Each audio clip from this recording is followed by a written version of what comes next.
Max, how you doing? Alright. What's up, brother? Hey, congrats, bro. Thank you very much. Congrats. I watched it. What do you think? Bro, you're an animal. Thanks, brother. I get the impression that Ilia Topuria is not necessarily under your skin, but some of the things he says kind of confuses you more than annoys you. Would that be accurate? Yeah, I'm more confused about everything that he's saying about me not wanting to fight him, me getting forced to fight him. The dude just, he got me out here feeling like how he looked after my Gaethje fight. So it's crazy. Do you get the impression, right, he's clearly a confident guy, he clearly believes in his skills, but do you think when he's talking about, I'm going to fight for the lightweight title, then the welterweight title, and Max is going to be easier than Josh Emmett, do you think he believes what he's saying, or is he trying to sort of build himself up so he gets that confidence? I think, I don't know, bro. His mind is very interesting. I couldn't answer that question for you, to be honest, bro. But if that's what it takes to be the best version of himself come Saturday night, then so be it. You know, he can talk all that talk he wants, because at the end of the day, he still got to see me in 3 days. Out of all the things he said, is the whole I'm going to point at the floor in the first 10 seconds thing the one that kind of makes you roll your eyes the hardest? Yeah, because it just makes no sense, you know. At the end of the day, to me, I don't think he deserves. You got to earn that right. I don't think he deserved that right. With him being, you know the guy that he's copycatting. This guy's a copycat. You know, down to the tattoos, to his aura, to the way he's approaching fights. The guy's a copycat, and you're best friends with the guy he's following. So trying to copy. So at the end of the day, I think you got to earn that moment. And I believe he had that. He could have earned it with Josh Emmett in their 5-round roar. Josh Emmett was trying to swing. If you guys can go back to that fight and watch what happened, when Josh Emmett was trying to swing, someone shot and someone hold someone down for the rest of the fight. So I think the moment needs to be earned, and he's just trying to steal stuff. You know, he's already trying to steal one person's aura, and now he's trying to steal somebody else's thing. So it's amazing. He's clearly a good fighter, right? No one does that to Volkanovski if they're not a good fighter. But you, in your career, fought Aldo, you fought Conor, you fought Volkanovski, you fought the best of the best in this division's history. When you look at Ilia as a fighter, how does he rank up against those names? Or do you still think he's kind of unproven? He's an animal. He's good, you know. A lot of people forget that when he came into the UFC, he got brought in as a grappler and wrestler. That's what he was. And he came in the UFC, started knocking dudes out. His boxing is nice. As a fighter, you cannot be a hater and say he's not good, you know. Is he proven? He did what he had to do when he had to do it to get to the position he has. So there's no disrespect to that. But you get to see me come Saturday night, so that should be fun. And the last one for me, you obviously bumped into your old rival Alex this week. Is that kind of a fun one where, like, you guys had a great trilogy, but it almost feels like that chapter might not be over yet, so it's not time to sit back and look and reflect together yet? Are we still like, there's still some future here? Yeah, for sure, you know. The dude got 3 on me. I gotta get 1, bro. I gotta get 1. So at the end of the day, it's always respect with Alex. It's always respect with anybody. You know, it takes a certain type of human being to go out there in the octagon and to share the octagon with. So, you know, with Alex, it's always respect. With most of my opponents, it's always respect, you know. Max over here. Oh, Jose, go ahead. Just going back to what you were saying about how Ilia is a beast and comparing him to your past opponents, you know, he keeps using this phrase like, I bring the next evolution of mixed martial arts. That's what he's saying about himself. When you actually break it down, do you see things that he's doing differently that people weren't doing years ago, or is that just something you think he's saying to kind of build the fight? It's probably something to bring the fight, to build the fight, because I don't think he's doing anything different than people, you know.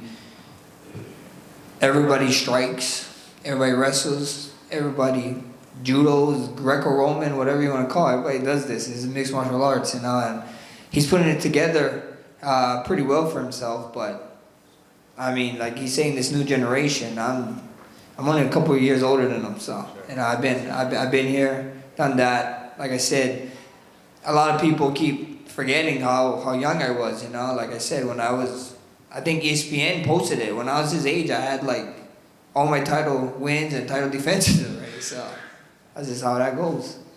Title fight aside, and the hype around this fight, after UFC 300, there were a lot of journalists and fans. They kind of circled this fight as their most anticipated fight for the rest of the year, right after UFC 300. You guys weren't even booked yet, so do you kind of take that as like, do you take pride in that even though the fight wasn't booked, like people were like, John Jones is still hadn't fought yet, and Pereira hadn't done his thing yet, but people were still circling this fight as like the one that they wanted to see?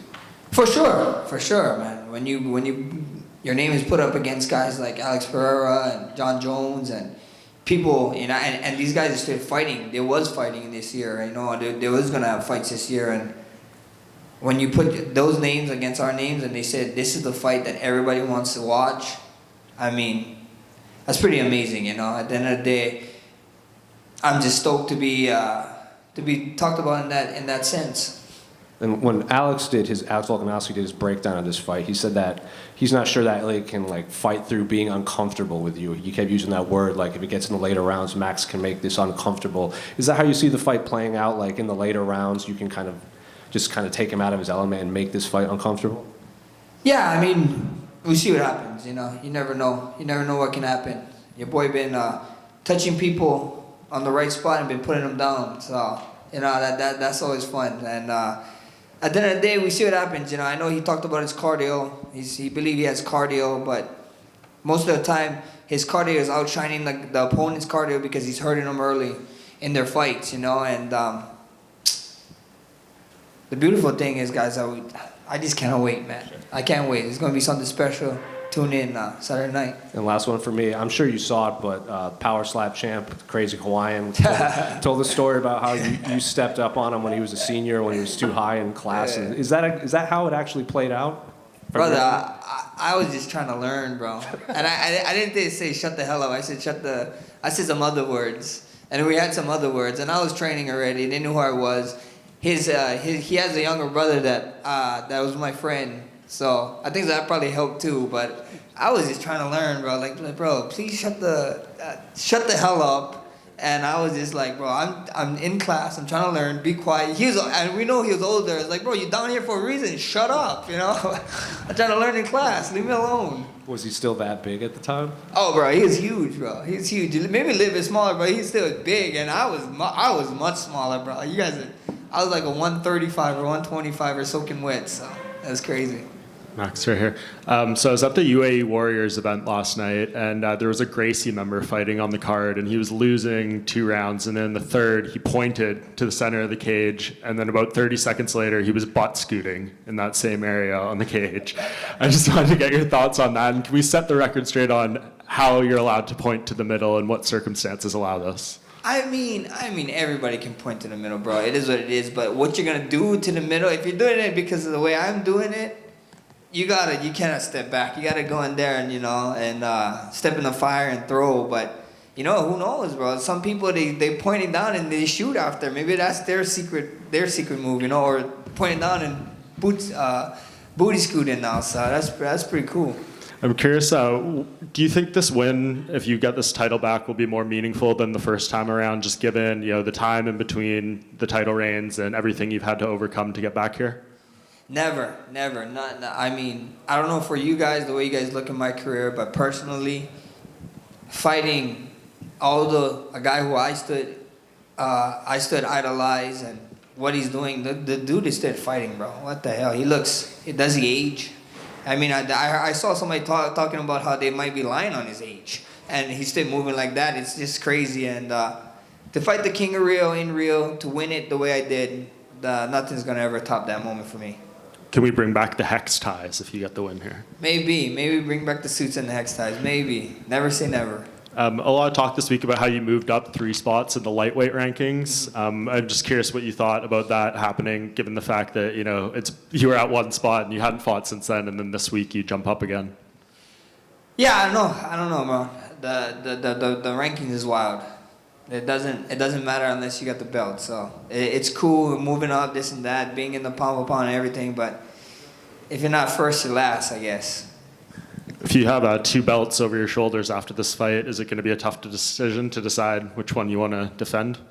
Not at all, man. Not at all. UFC can tell me what they want to do, and we can do it. So, I mean, there's a lot of fun fights here at 45 now. Division is like kind of coming up. I know they bring somebody else up here, so with Diego, so that's a cool couple guys coming up.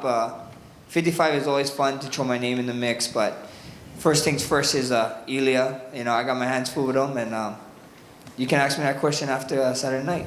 Yeah, I guess, going off that, you want to wait till after the fight. But Volkanovski, he really wants to fight in Australia, and he said, he wants you to win because he thinks you're more likely to go there and fight him in February. Do you think he's maybe on point with that analysis, at least, that you're more likely to take that fight there than Ilia? I mean, we see what happens. First things first is Ilia. And then after this, I promised my boy some traveling time in December, so that might be a quick turnaround. And then I have 2 Aussies who represent me in my management, and I found out what taxes is over there. I was like, yeah, okay. Yeah, Vegas sounds good. Hello, sir. How are you doing? Some years ago, you said that you are still waiting and new from Bruce Buffer, and it's your extra motivation. So in April at UFC 300, you finally heard and knew. So are you satisfied now and Bruce can relax? Or, do you still care how he will announce you after your fight?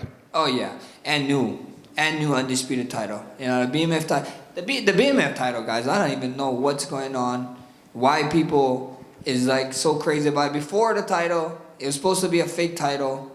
After the title, now everybody wants the fake title. And then people getting mad for me not putting it up. Like, I have that type of control in this fight to put up a fake title. And then the guy I'm fighting, if it's a fake title, he bought a fake title. So that doesn't make sense to me. I don't know what's going on in this world anymore. And one more question. What's your opinion on the main event in Power Slap, if you follow it, of course? I don't follow it too much, but I know the crazy Hawaiian. We went to school together. We had that story. I got a poo too for my Waianae native. Thank you. Mats, hello. You have like 15 5-rounded fights right now, and Ilia in overall have 15 fights in career. What this experience means for you first in this fight against Ilia and in MMA overall? Experience is cool, but experience can all get taken away with one shot, and Ilia has that one shot. I've been working on my one shot, so experience is experience. It is what it is. This is a world title fight. He won the fights that he's supposed to win to be here. I won the fights that I'm supposed to win to be here. And we got to fight, so that's all there is. And the one is for me. What this fight means for the Hawaiian MMA? It means a lot, man. It means a lot. I go back out there. I reclaim the throne. I get to go back Hawaii 15 pounds heavier with something nice and golden on my shoulder. It would be amazing. Thanks. Max, to your left, winning Saturday night automatically gets you a lightweight shot against Islam. Does it excite you knowing it replaces the long-anticipated matchup that never happened against Khabib? Unless you work in the UFC, and I don't know nothing, because I never ever heard of that, but that'd be amazing news to me if I got my hand raised and that was the direct shot. But for sure, like I said, man, I was talking about it all week. We missed the shot with the Khabib fight.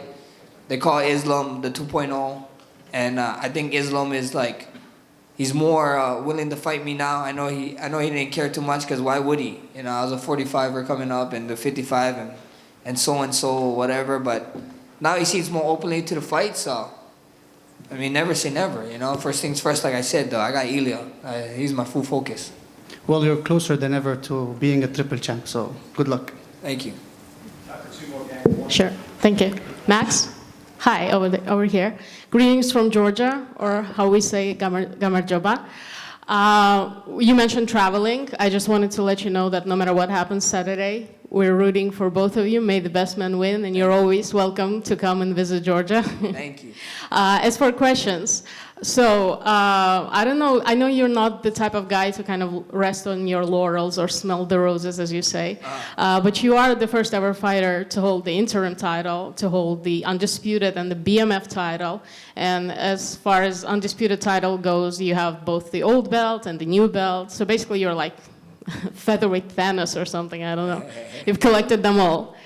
So after such a long career, filled with like amazing moments, right? What keeps that fire burning? What keeps motivating you? The next one is always the best one. That's what keeps me motivated. Just and being motivation for the next generation. You know, we got a lot of stuff going down in Waianae right now, and or even in Hawaii period, and people just need hope. So if I can be that little hope, that little share of light, then so be it. Amazing. Well, if some people, I know people, my friends, and those who like to watch your fights, they are very inspired by you all the way halfway across the world. So I'm sure people in Waianae feel that as well. And just one more question, kind of. I know that your career is far from over, and I know that we're gonna see, I'm pretty sure, many amazing fights from you. But I just wanted to know, kind of, again, this is not the talk about retirement or anything, but how would you want to be remembered as a fighter?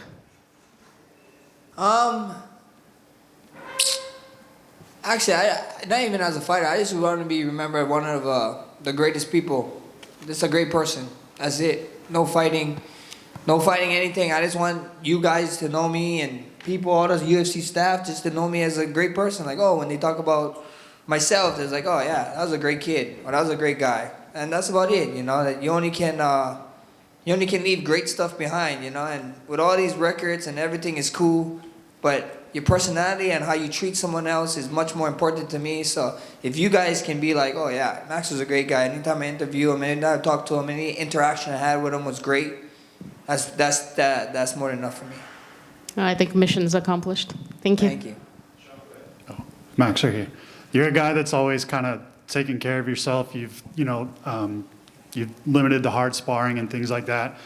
Just a question about Tua Tagovailoa recently. He's kind of come out and people have asked him, are you going to wear the Guardian cap? And they've talked about his health and things like that. And he said, I'm not going to wear it for personal reasons. Just wanted to get your thoughts on that and like younger guys in not only MMA, but contact sports, taking care of like their mental health and dealing with concussions and things like that. Yeah, I mean, Tua's Polynesian, bro. He's Hawaiian. So that there goes why he wants to do that. And he's an animal, bro. And I mean, bro, the dude is worth so much money. They got to be knowing what they're doing, you know. And the main thing I would say or what you're talking about is take care of your guys' brain. Try and find brain health. Learn about brain health and do the right things, you know. You only get one brain, guys. You only get one brain. And once that thing starts deteriorating, it's not like anything else where you can grow it back. So be smart. Go see specialists. Go see doctors. Go do research on your own brain health and take care of yourself, because at the end of the day, that's what it is. You know, you wanna be able. I don't want to be a vegetable when I grow older, especially with all these. Everybody keep talking to me about how much times you got hit and blah blah. Brother, I take brain health so serious. People would never know. After my career, maybe I'll talk about it and all this stuff that we've been doing. But take care of you guys' brains. Do you guys' homework. Get on it and be smart. Hey, Max, back here. You spoke a little bit about the BMF belt. And let's be honest, you've given that belt real lineage now, especially with the performance that you put in against Gaethje. Another person who is pretty BMF, in my opinion, Dan Ige, taking Lopez on 4 hours. What do you think of the idea of a Hawaiian v. Hawaiian BMF? That'd be amazing, right? Two Hawaiians at the top of it, the pinnacle. Two warriors. I mean, it'd be cool. In Hawaii. In Hawaii, that's probably not gonna happen. That's something that it's not a UFC problem with Hawaii, guys. It's a Hawaii problem. I don't know what's going on in Hawaii. I don't know why they give us so much hard times. When I had the belt and we had opportunities to do it, but it's an Hawaii thing, bro. It's a Hawaii thing. But next big thing would be probably in Vegas. But with that, two Hawaiian fight for a BMF belt, I couldn't see something more fitting. That'd be funny. Best of luck, champ. Thank you. Thank you.